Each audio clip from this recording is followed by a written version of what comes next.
protection permitting. This unit, I'm sorry, this unit would fall into various categories of permitting based on the burner rates, the size of the burners. They have a couple, there are two general permits that we typically get based on the size of the burners. This unit is less than 1 million BTUs an hour, which is the minimum requirement for the DEP permitting. This application, the DEP has deemed it to be not a significant source of emissions. So it means in terms of low NOx, SOx, volatile organic compounds, particulate, etc., that you're talking about levels in parts per million, and we're not subject to the permitting because it's not deemed a significant source. So the other 10%, we're talking about carbon monoxide and also other organic compounds that I mentioned before, nitrous oxides, volatile organic compounds in the parts per million area, not percentage. Okay. Thank you. But you're speaking about the regulations, and that's not the aesthetics. I'm sorry. I mean, keep coming to questions. Based on what I'm seeing here, there's not going to be another witness, and I'll just keep taking questions until 10:15, and then we'll stop the hearing. Go ahead, Sarah, you're next. JNLO 18 Ladbridge Drive. Craig, Nancy said the majority of benefit goes to Holmdel, yet the original sites, there was not an application filed, were at the edge of Holmdel in Middletown, and you testified pretty vividly that this would benefit downstream shore communities. So do you agree with her statement that the majority benefit of this complex is for Holmdel when it could have been and would have been sited in Middletown as Holmdel? First, I want to just correct your statement about my characterization as this feeds the shore towns. That's not correct. You said that. You said benefits shore down towards the shore. I think you mistaken my statement. I mentioned that we have a line that feeds along 520 that goes toward the shore. This line that tees off goes up Holmdel Road to feed the station. So the pipeline, the feeder line, of course, goes towards the shore area. And that's what I mentioned last time in my testimony. Not that this particular station feeds the shore. There's too much real estate. I think you said the whole thing mixes and moves toward the shore. No. Well, all right, we'll go back to the first. You 4 times tonight you characterized the Lincroft facility in a commercial corridor. Do you know there's houses about 100 feet, a couple houses about 100 feet from that one? I just don't know if you know that. So I don't know if that's, I understand. What's the question? The question is, do you know there's houses 100 feet from that unkept facility? It's considered to be a commercial corridor, but whether there are houses there or not, yes. And coming back, really? Yep. I'm going to keep going, and I like think I we're going to said, be going until December with this. if that's what it takes, we'll go to December. I'm here. Next person with a question. Carol, come on up.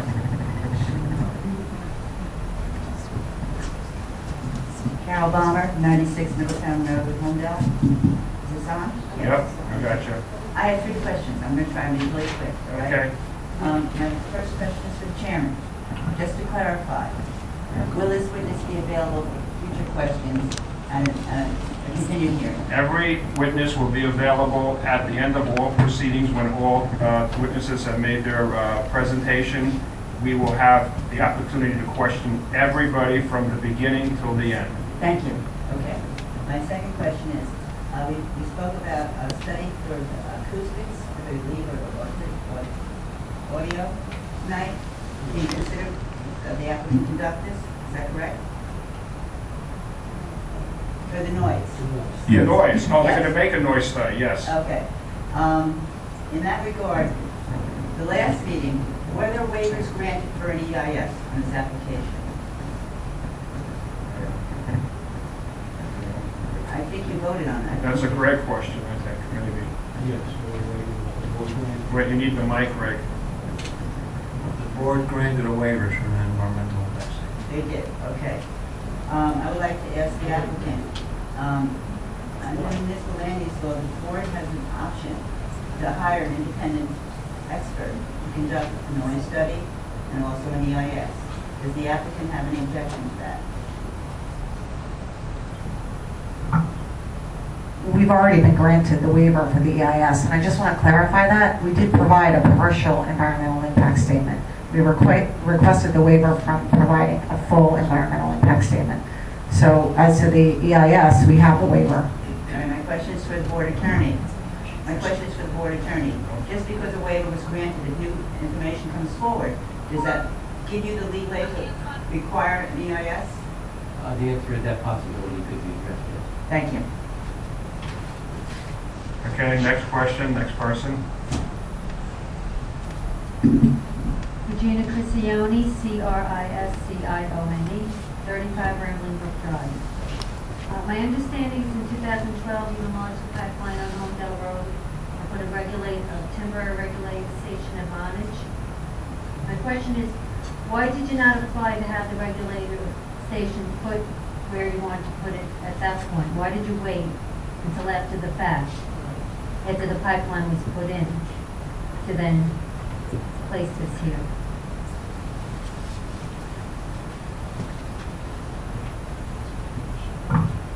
Are you asking, I might just be confused by your question. Are you saying? Trying to make it short. Yeah, no, I know. So I'll try to quickly clarify. So you're asking, why didn't we make an application for a regulator station before the transmission line was put in? When you put the transmission line in, isn't that part of the whole plan? Well, what we have been talking about, you may not have been at the prior hearings, and I'm trying to make this very quick, is that we spent 4 years prior to installing the transmission line to find a site that met our criteria and also was available. So we have been looking since before the transmission line was actually installed. It's just it's taken this long to get here today with a site that was available to us and met the criteria. Okay, so in your mind, it makes sense to put the line, enlarge the line, not knowing where the regulated station will go?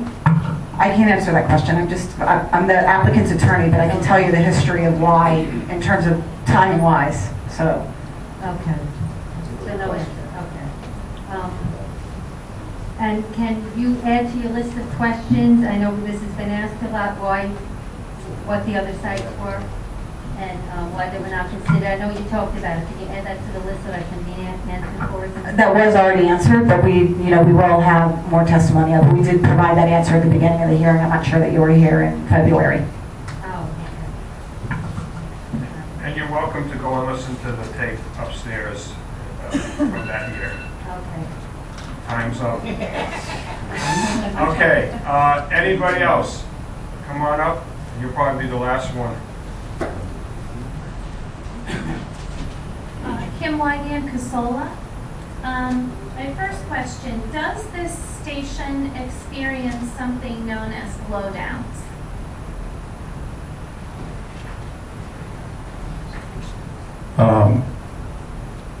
A blowdown is a technical term that we use when we evacuate the pipeline. If we have an issue that we have to replace a piece of equipment, the lines would be evacuated or blown down. I'm not sure what context you're using that in, but if we have to replace any of the equipment there, we valve off a section of the piping, which would still have gas in it, and that gas would be released to the atmosphere. Okay, because my question was regarding one toward the noise issue. From what I understand in looking up the sound that comes from these compressor stations, blowdown is extremely noisy, and they make it the equivalent of a jet taking off. I was just wondering the frequency of those, and also it alludes to gas that is released, and being near electricity and the large cell phone tower that's also there that generates whatever it does. That's also a concern for me for ignition. So blowdowns do occur, or could occur here. I just want to qualify the fact that the terminology that you're referring to is a pipeline blowdown, not a station blowdown. So we're talking about different animal, so to speak. We will blow the station down, but it would not be a pipeline blow down, which you may have a section of pipeline, thousands of feet of pipeline that will be blown down for repair or something like that. Those are generally the times that we would have to be, that we'd have to blow a section down, is that if there was a repair or damage from excavation, etc. But this particular station, we would not see anything like that there, because we would actually control that pressure. Okay, and I have Thank you. more questions of this, but on the board, are you going to be doing a noise study? Yes. Okay, and if it's based on traffic, I just asked that if you do a round-the-clock study regards to sound, because Holmdel Road, other than certain times of the day, I can sit and watch out my window for hours and not a car goes down it during the night until the early morning hours. You could probably count on two hands.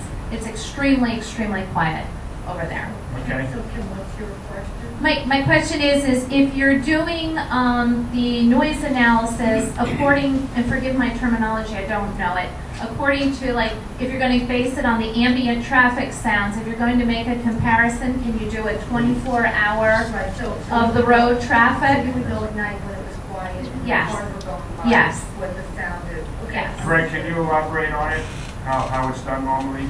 Well, usually a noise study is done during the day.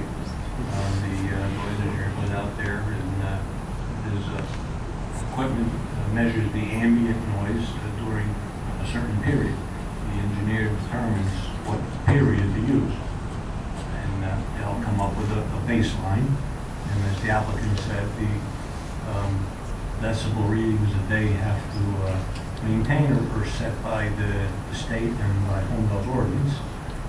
And then to that, they will add their proposed noise, and also they will also introduce the measures they're using for mitigation, and can theoretically come up with what decibel level they would expect to hear 200 feet away, 400 feet away, someone's back door. Can it be done at night also? Because she has an interesting point there that during the day, there's more traffic, you're going to hear it less at night when there's no traffic. I'm sure it could be done any time that's desired, but typically it's done during the daytime now. Okay, so Greg, as our engineer, can you work with the other engineer so that we can have two different time frames, daytime and some sort of an evening time frame? Sure, if he would contact me, I'll work it out with him. And of course, our engineer will review their report so that he can report back to us at the next hearing. So this concludes the hearing for tonight. We are going to look for another date. Okay. So unfortunately, we have an extremely heavy agenda. Can I just ask one question? I would like to have a call with Greg, just so I get some clarification on the noise study. I missed some of that, to be frank, what you were explaining. So just so we understand what you think the board would be looking for. So that would be it. You wanted me to call tomorrow? Yeah, okay. Okay, so unfortunately, like I said, we have an extremely heavy agenda. So we're looking at either splitting it with singular, an evening, which is July 20th, or August 17th, a whole meeting. The last time we had talked about this, I was going to get a whole meeting, I so... apologize that. No, that's fine, because I understand your schedule is getting very busy, so I'm going to have to ask July 20th, is what it sounds like. What's it? Go ahead, Loretta. You've been talking about adding August 3rd. Yeah, but we have to have a vote first for that, so we'll have to, we can't do that now, right? We can't pick a date before we approve a special meeting. We don't have a meeting carried. Yeah. So we can't, we have to first create a special meeting, and then we would carry them to that date. But we don't have any special meeting, so we have to carry them to the dates that are on the agenda. We'll have a reason, but then we can't, because we're in this process, we're hearing this. Well, the normal best thing to do is carry it to a date certain when the special meeting comes up, and the only issue is they would have to notice. And I don't think they Okay, really are so concerned about noticing. so you understand how the protocol works? If we create a special meeting for you, which is very possible, you would have to renotice for that meeting. that acceptable to you? I have to discuss that with my client. I mean, to be frank with you, I don't know that even if we had a full meeting on July 20th, that we'd be complete at the rate we're going now. So that, I'm not sure that we just want to go forward on July 20th and see how far we get. Because if we do a special meeting, the only way that would make sense to, I think, anyone involved is if we finished on that date, and I'm not seeing anyone that wants to take that risk. Since we still have, how many more witnesses do you have? Just one engineer? Well, there seems to be this, No, the questions, don't worry about that, but but that's the part I'm not so concerned with my own witnesses. I have one affirmative witness remaining who is just my planner, but it sounds like there's going to be additional questions I from board understand members. that, but I want to know how much more do you? Just my planner. Finish just your planners? Yeah, Okay. just my planner. And responsive testimony as to the questions that the board raised this evening. I understand. Okay, so, you're going to take split with singular on the 20th, or do you want to go to 17th of August? July 20th. July 20th. Yeah. They might not, they said they may not take too long, but we'll see. We did?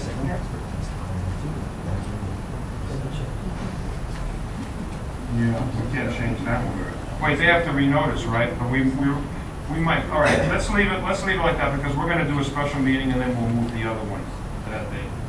Okay, so we'll put you, July 20th. July 20th. And at that time, you'll answer all our questions, we'll hear the noise report, and hopefully you'll have time to put on another witness. I don't know that I can, I need to confer with my client as to whether we can have the noise study done by July 20th. I have no idea at this point. If But you're we'll come back. enough time? I don't know. I haven't spoken to anyone. I know we want to come back on July 20th. We will do a noise study. I don't want to commit to saying we'll be doing that on that night. We may be. Okay, if it's not that night, it'll be another night. Why don't we take it one step at a time? We have a meeting on the 20th. You've asked to continue tonight's hearing till the 20th. So therefore, they're going to allow you to continue on the 20th, and that's without renotice, so everybody in the audience understands that, in fact, this is your official notice that that's when they'll be coming back. However far you get, if you get your study done in time, fine. If not, then we'll deal with it either on that day or on a special meeting as is appropriate once we know what we're up against. But at minimum, we need to decide something, which is that you choose to move your continued hearing to the 20th. Right. Okay? No, July 20th. July 20th. July 20th. And we're going to need an extension of. Right, well, she's handing it to her right now. Okay, so that will conclude this application, and this board has further business to do, and we're going to take a recess before we continue with our agenda.